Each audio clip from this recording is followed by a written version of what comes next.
Welcome to Max Q. We're really excited today to have Yogi Letfus. Oh, let me say your name wrong first. Let's Letfus. Let's make a fuss. Yep. Make a fuss. Yes. And Yogi is the Director of Sales. I'd like to make you VP of Sales right now, Yogi, and just call you that. But anyway, Yogi is Director of Sales at Linear. And Molly and I have the pleasure of working with Yogi on a daily basis, which is really, really fun. He is the sales master. He and I talk all the time about sales, and I look forward to hearing Yogi talk about sales from his perspective, not from my perspective of how Yogi does sales.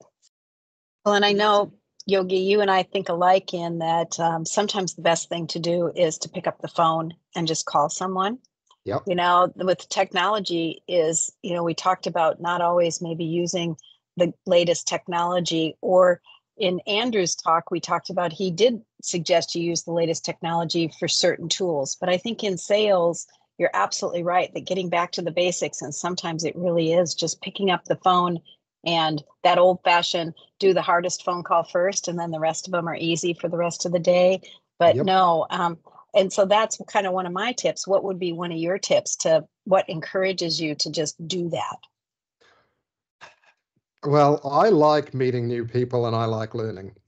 And, the old sales thing is there's nothing wrong with a no, you're one step closer to a yes. And that is the truth. Like, I would rather, we're not trying to push people into something they don't want to buy. We're here to help people in our business. And I just want to help people and help people succeed, right? And if they need our service and they think that they can help us and they align with us, because I think that's important in business. You don't get along with everybody, and we're not here to do everybody's work. We know what we're really good at, and we also know what we're not good at. But with our business, we've also partnered with people that we know are good at that. We've also partnered with people in our business that we didn't want to be competition with them because they're good at what they do. Now, could we have gone and done that? Yes. But then you're knocking out a friendly that's helped us in the past. And that's not what it's about. It's about a community, building a community. So I think that's one of my things. Did I answer that question, or did I get totally sidetracked like a good sales guy does? No, I actually have a follow-up question for that. So what if you keep getting no's? How, as a startup, right? Maybe you don't have the luxury of the time to get a bunch of no's before you get a yes. You have only a certain amount of dollars. You have a short runway, right? What would you do? Some practical tips to figure out how to get to that first yes. I think then you've got to start looking at you've got to look at the feedback, right? Picking the phone up and talking to people. I mean, this is sales, understanding why are you not interested in this? There was a technique a little while ago, about 3 years ago, I read this technique, and it was on job interviewing. And at the end of the interview, you sort of say to the interviewer, okay, so is there any reason that you wouldn't offer me this job today based on our interview? And I just went, that's brilliant. Because what's the interviewer going to say? They're going to give you a yes or a no. And if they give you I wouldn't hire you, go, why wouldn't you?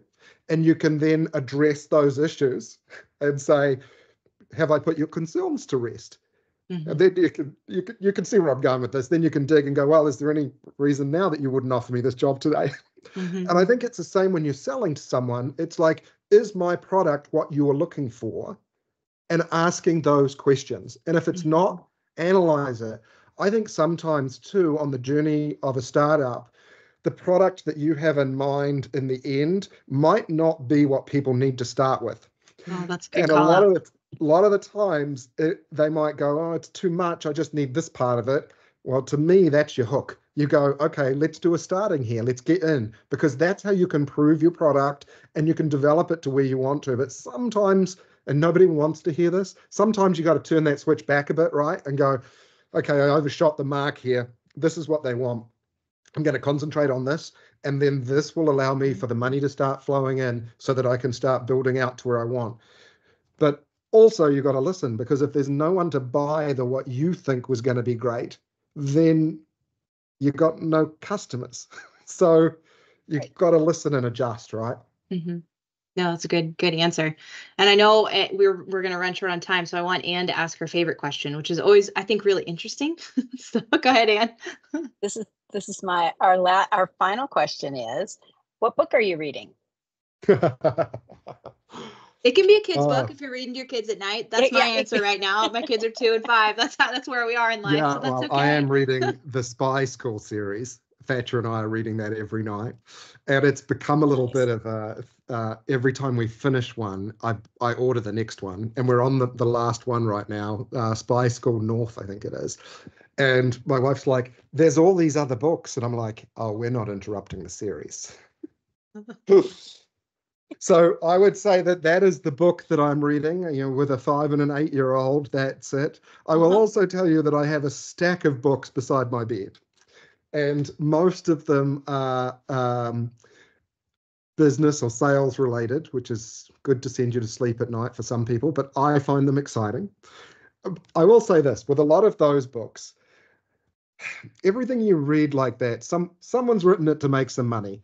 And I think it has some great advice in them, but some of them are off the track a little bit. So I think every book you read like that, that's a sales or a management book or a help book, you take your 10%, if that's all it is, maybe it's 50% of the book, and you take your bits out of it, and they work for you. But just because you read the book doesn't mean everything in that book is going to work. That is my biggest thing about the sort of books that I read.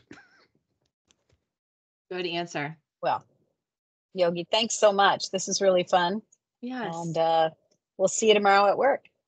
Thank you. It was a pleasure talking to you both.